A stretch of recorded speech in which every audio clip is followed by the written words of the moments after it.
രചന നൗഫു. അവതരണം റംഷാദ് കൈമലശ്ശേരി. എന്നെ ഒന്ന് പുറത്ത് കൊണ്ടുപോകുമോ ഇക്ക?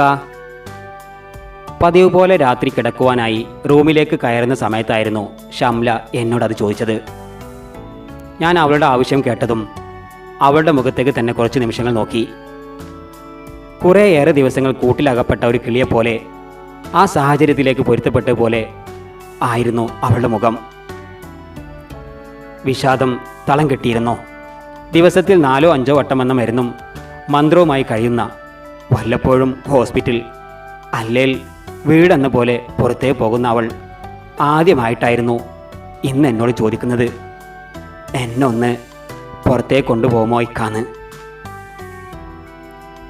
ഞാൻ അവളോട് പോകാമെന്ന പോലെ തലകുലുക്കി. എൻ്റെ സമ്മതം അറിഞ്ഞതും അവൾ പുഞ്ചിരിച്ചു. അവൾക്ക് ഇഷ്ടപ്പെട്ട വസ്ത്രം ധരിപ്പിച്ചു. അവളുടെ സന്തത സഹചാരിയായ വാഹനം വീൽചെയറിലേക്ക് അവൾ എടുത്തു കയറ്റി കാറിനടുത്തേക്ക് കൊണ്ടുവന്നു. ഫ്രണ്ട് സീറ്റിലേക്ക് പതിയെ ഇരുത്തി ബെൽറ്റ് ഇട്ട് കൊടുത്തു. അവള് ഒരു കൊച്ചുകുട്ടിയെപ്പോലെ ഇരുന്നതും ഡ്രൈവിംഗ് സീറ്റിലേക്ക് ഞാനും കയറി. എങ്ങോട്ടാ? അവൾക്ക് എവിടേക്കാണ് ആഗ്രഹമെന്നറിയാതെ ഞാൻ ചോദിച്ചു. ഇക്കാക്ക് ഇഷ്ടമുള്ളിടത്തേക്ക്. എന്നോ ആഗ്രഹങ്ങളും ഇഷ്ടങ്ങളും മരവിച്ചു പോയ അവളുടെ മനസ്സിൽ നിന്നും അങ്ങനെ ഒരു മറുപടി അല്ലാതെ മറ്റെന്താണ് വരിക? ഞാൻ പതിയെ കാർ മുന്നോട്ടെടുത്തു. എനിക്കേറെ ഇഷ്ടമുള്ളതും അവളെയും കൊണ്ട് എപ്പോഴും പോകാറുള്ള ഒരിടത്തേക്കായിരുന്നു അന്നത്തെ യാത്ര. രാത്രിയിലായതുകൊണ്ട് ഒരിളം തെന്നൽ വീശുന്നുണ്ടായിരുന്നു. അന്ന് ആദ്യമായി കാണുന്ന രാത്രി കാഴ്ച പോലെ അവള് തല പുറത്തേക്കിട്ട് പുറകോട്ട് ഓടുന്ന മരങ്ങളും തെരുവ് വിളക്കുകളും രാത്രി ശോഭയിൽ മിന്നിത്തിളങ്ങുന്ന ബിൽഡിങ്ങുകളും കടകളും കണ്ടു. ദൂരെ നിന്നേ തിരമാലകൾ ശബ്ദം കേട്ടപ്പോഴായിരുന്നു അവൾ ആ കാഴ്ചകളെ ഓർമ്മയിലേക്ക് തള്ളിവിട്ടത്. ഒരു കൊച്ചു കുഞ്ഞിനെ പോലെ രാത്രിയിലെ കടലിൻ്റെ തിരയിളക്കത്തിലേക്ക് ചെവി കൂർപ്പിച്ചത്. അവളുടെ ചുണ്ടിൽ ഒരു ചെറു പുഞ്ചിരി നിറയുന്നുണ്ടായിരുന്നു. കാറ് നിർത്തിയതും സീറ്റ് ബെൽറ്റ് അയച്ച് തിരകളിലേക്ക് ചേരാൻ എന്നോണം അവൾ വെപ്രാളപ്പെട്ട് എഴുന്നേൽക്കാൻ നോക്കിയതും അവൾ അറിഞ്ഞു, എന്നോ ചലനം നഷ്ടപ്പെട്ടു പോയ കാലുകൾ കൊണ്ട് അവൾക്ക് അവിടേക്ക് എത്തിപ്പെടാൻ കഴിയില്ലെന്ന്. ആ നിമിഷം അന്ന് ആദ്യമായി അവളുടെ കണ്ണുകൾ നിറഞ്ഞു തുടങ്ങുന്നത് ഞാൻ കണ്ടു.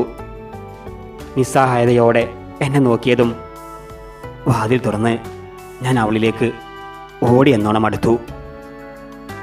അവളെ കൊച്ചു കുഞ്ഞിനെ മാറിലേക്ക് ചേർത്തുന്നോണം ചേർത്ത് പിടിച്ച് കടലിൻ്റെ അരികിലേക്ക് ഞാൻ നടന്നു.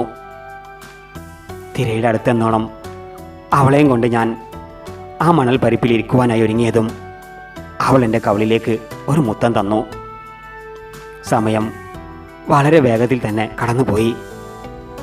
കിഴക്കേ ദിക്കിൽ സൂര്യൻ്റെ പൊൻകിരണം പുതിയ പുലരിലേക്കെന്ന പോലെ ഉദിച്ചു തുടങ്ങിയിരുന്നു. ഈ രാത്രി ഒരിക്കലും അവസാനിക്കാതിരുന്നെങ്കിൽ എന്ന് ചിന്തിച്ചു. തിരമാലയുടെ തിരയടി ശബ്ദത്തിൽ ലയിച്ചു ചേർന്ന് അവൾ എൻ്റെ ചെവിയിൽ അവസാനമായി പറഞ്ഞു. അവളുടെ അവസാനത്തെ ദിവസം ഇന്നാണെന്ന് അവൾ നേരത്തെ അറിഞ്ഞിരുന്നുവോ ആവോ. പതിയെ എൻ്റെ കവിളിലേക്ക് വീണ്ടും ചുണ്ടുകൾ ചേർത്തുകൊണ്ട് ഒരിക്കൽ കൂടെ അവൾ ശബ്ദിച്ചു, ഐ ലവ് യു, എനിക്കേറെ പ്രിയപ്പെട്ടവനെ എന്നും പറഞ്ഞ് എൻ്റെ കണ്ണുകളിലേക്ക് തന്നെ നോക്കി. കണ്ണുകൾ പതിയെ അടഞ്ഞു. ഇനി ഒരിക്കലും തുറക്കില്ലെന്ന പോലെ. അവളുടെ അവസാന നിമിഷത്തിന് സാക്ഷി എന്നോണം ആ സമയവും എൻ്റെ മനസ്സുപോലെ കടലും ഇരമ്പുന്നുണ്ടായിരുന്നു. കഥ നിങ്ങൾക്കിഷ്ടപ്പെട്ടുവെങ്കിൽ ലൈക്ക് ചെയ്യാൻ മറക്കരുത്. മറ്റുള്ളവരിലേക്കും ഷെയർ ചെയ്ത് ഒന്ന് സപ്പോർട്ട് ചെയ്യുക.